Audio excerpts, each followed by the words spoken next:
انا جيت. كلنا كنا بنستخدمه الشيبسي، ايا كان كنا بنستخدمه الشيبسي. شركه شيبسي اصبحت دلوقتي من المنتجات اللي مش معانا، فاصبح عايزين نشوفوا بدايل. فجبنا شويه بدايل كده للشيبسيات، وهنشوف هل هي كويسه ولا مش كويسه، اطعامها ايه نظام، والاطعام المتوفره منها ايه وضعها، هل فعلا تقدر تخش في منافسه مع شركه شيبسي اللي بقالها سنين معانا في السوق المصري، ولا ما عندناش شركات تقدر تنافس شيبسي. فاحنا جبنا مجموعه شيبسيات معانا هنشوفوها دلوقتي ها كويسه ولا لا، وهنجربوها واحد واحد، والاطعمه بتاعتها نظامها، وهنختار منهم الاحسن ونرشحوه. يلا بينا مع بعض نجرب الشيبسيات اللي احنا جبناها. يلا بينا. دي الشيبسيات اللي احنا جبناها، قلنا نجربها مع بعض ونشوفوا منهم الحلو ومنهم الوحش. في اطعمه تانية هنجربها في فيديو جديد، بس قلت دول نجيبهم المره دي ونجربهم واحد واحد.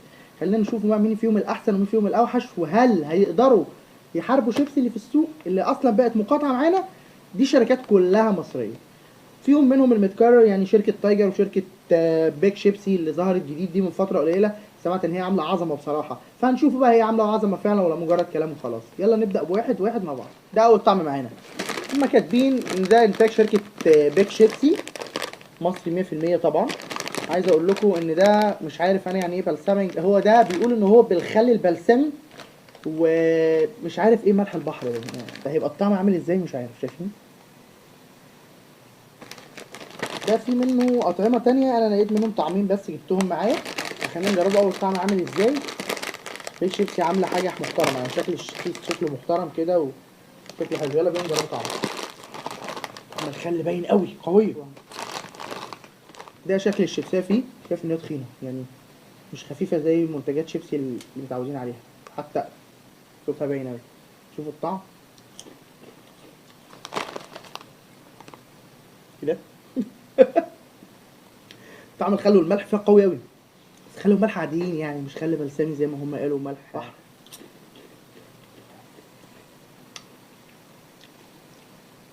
طعمه حلو وعجبني قوي سمك الشيبسيه نفسها. طيب حلو، دخل في المنافسه اهو بشكل قوي، والظاهر كده ان هي افتتاحيه حلوه قوي. بما انه كمان بقى منافس قوي، فلازم نعرفه بقى ايه سعره وكميته. ايه الكميه اللي جوه منه؟ مش عارف الكميه كلها باينه في الكاميرا ولا لا. دي الكميه اللي جوه منه، ده سعره 10 جنيه. اعتقد ان هو ما اختلفش كتير عن شركه شيبسي في الاسعار. يعني انا شايف ان هو الكميه هي نفس الكميه اللي موجوده في شركه شيبسي العاديه، فيعني مقارنه بنفس الشركه فده يكسب بالنسبه لي. يعني انا لو قررت بعد كده اجيب خل وملح من شركه شيبسي فده هيبقى البديل، بس يا رب يبقى متوفر كتير يعني، لان انا عايز اقول لكم تعبت عقبال ما جبت الاطعمه ديت. فخلينا نجرب الطعم التاني ده مبدئيا بدايه مبشره. يلا بينا الطعم اللي بعده. ده الطعم التاني منه، كاتبين ان هو بالكريمه والبصل، كريمه البصل او شوربه كريمه البصل. مكتوب ان هو ساور كريم اونيون. فانا شايف ان ده الطعم التاني منه، خلينا نجربوه. انا بحب جدا الاطعمه ديت بصراحه يعني. بالمناسبه شيبسي ما عملش الطعم ده قبل كده، فده يبقى هو حاصل ليهم هم اول مره ادوق منهم. ريحته حلوه. ده شكل الشيبسيه برضو، طبعا الشيبسيه زي ما قلت لكم في الطعم اللي فات مليانه تخينه حلوه كويسه جدا يعني.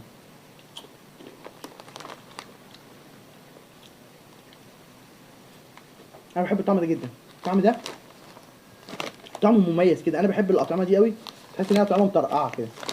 طيب يعني بيك شيبسي عامله عظمه جامد جدا، شكلنا كده هنركن شيبسي على جنب. خلينا نشوف الطعم اللي بعد ده ايه نظامه. ده الطعم الثالث من شركه بيك شيبسي. هما كاتبين ان هو سبايسد تشيز، جبنه حاره. انا بحب بردك الاطعمه الغريبه دي. طيب انا هنشوف الطعم ده. هو بالمناسبه بس انا شايف ان هما كاتبين ان في دهون اقل 25% من الطبيعي. ده سعره 10 جنيه برضو زي اللي فات واللي فات، نفس الكميه تقريبا. الطعم هو اللي هيحكم بقى. انا بحب برضك الاطعمه. ايه الجبنه دي؟ هي طعم الجبنه صعب قوي. الجبنه هتحس ان هي الشطه اللي فيها قويه، لونها باين على فكره. شايفين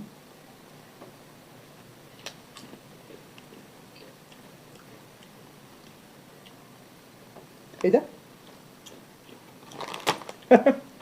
بصوا، انت اول ما هتاكل القطمه منه طعم الجبنه هيبان معاك، وبعد كده هتلاقي الطعم الحامي او الحراق بتاع الجبنه جاي من بعيد قوي بقى، وهيبدا بقى يزيد كل ما الطعم بيتمكن من بقك اكتر. يعني انا حاسس ان هو طعم غريب بصراحه، انا ما دوقتش الطعم ده قبل كده، بس طعمه حلو يعني، طعمه لذيذ الجبنه انا بحب الحاجات الحراقه، فده ميكس ما بين الجبنه اللي بحبها والحراق بتاع الحاجات الحراقه، فيعني الطعم ده كويس قوي. في الغالب ده هيكمل معايا بقيه عمري يعني. طيب حلو قوي. ده شركه بيك شيبسي عملت 4 اطعمه في طعم انا ما لقيتوش. ال3 اطعمه اللي عاملين بصراحه متميزه فيهم.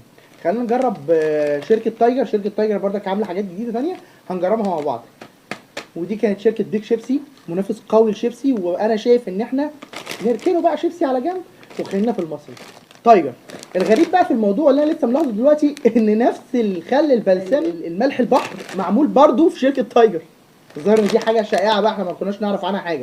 هنجربه، هل نفس الطعم نفس الكواليتي، هل هيفضل منافس؟ ودلوقتي اصبح في 2 منافسين، شيبسي وبيك شيبسي. دلوقتي تايجر نزلت معاهم في السوق، ما كانتش موجوده بالكفاءه والكواليتي ده.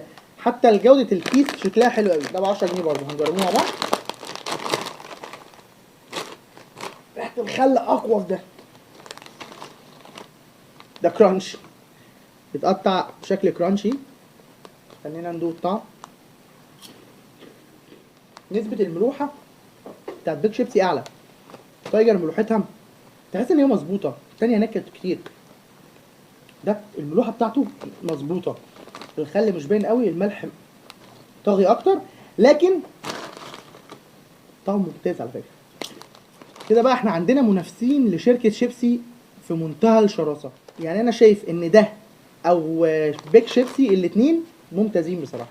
خلينا نخش على الطعم التاني من تايجر، يلا بينا. سموكت تشيز، جبنه مدخنه. انا عموما ما بحبش الاكل المدخن، لكن هنجربه يمكن. هناك كانوا كاتبين ان الدهون الاقل 25%، هنا دهون اقل 30%، بيعلوا على بيك شيبسي.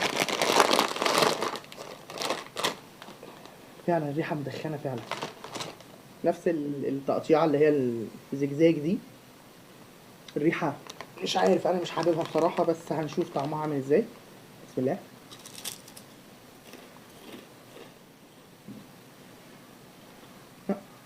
مدخنه فعلا. الناس اللي بتحب الحاجات المدخنه ده هيجي معاهم قوي.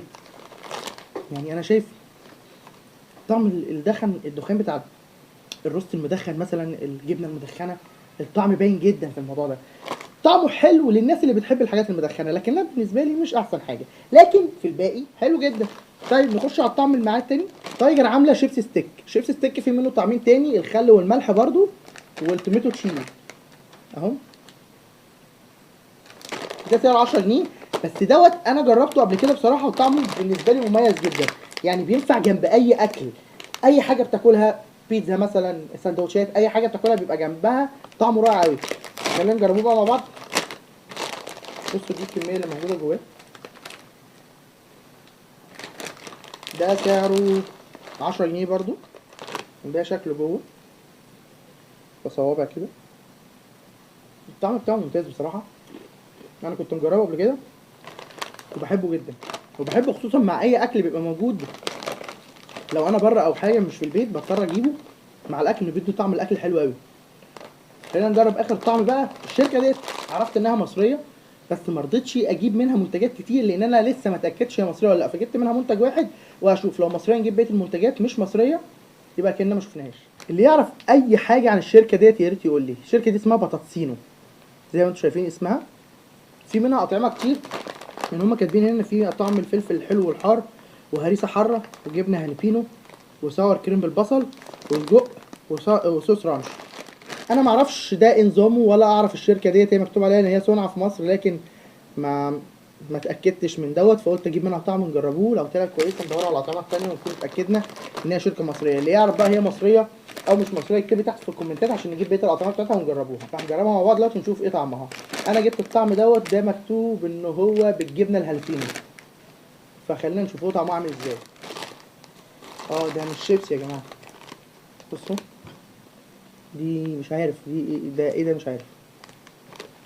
هي ريحتها حلوه بصراحه. ايه ده؟ ايه ده؟ طعمها كاني باكل فلفل اخضر بيور.